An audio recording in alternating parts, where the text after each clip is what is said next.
my last week now, as a matter of fact. So I know it can be a bit overwhelming, but I'm here to tell you there's nothing to worry about.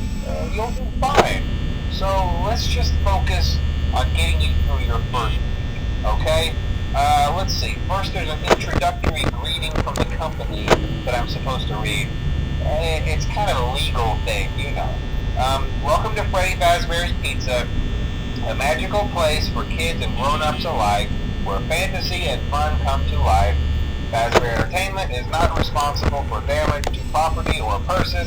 Upon discovering that damage or death has occurred, a missing person report will be filed within 90 days or as soon as property and premises have been thoroughly cleaned and bleached and the carpets have been replaced. Blah, blah, blah. Now, that might sound bad, I know, but there's really nothing to worry about. The animatronic characters here do get a bit quirky at night, but do I blame them? No.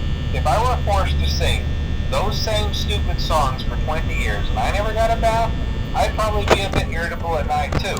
So remember, these characters hold a special place in the hearts of children and we need to show them a little respect, right? Okay. So just be aware, the characters do tend to wander a bit.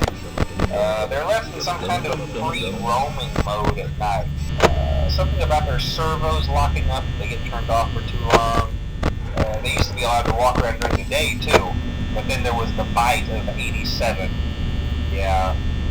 It's amazing that the human body can live without the frontal lobe, you know? Now concerning your safety, the only real risk to you as a night watchman here, if any, is the fact that these characters, if they happen to see you after hours, probably won't recognize you as a person. They'll most likely see you as a metal endoskeleton without its costume on. Now, since that's against the rules here at Freddy Fazbear's Pizza, they'll probably try to forcefully stuff you inside a Freddy Fazbear suit. Now, that wouldn't be so bad if the suits themselves weren't filled with cross beams, wires, and animatronic devices, especially around the facial area. So you can imagine how having your head forcibly pressed inside one of those could cause a bit of discomfort and death. The only parts of you that would likely see the light of day again would be your eyeballs and teeth that pop out the front of the mask. Yeah, they don't tell you these things when you sign up.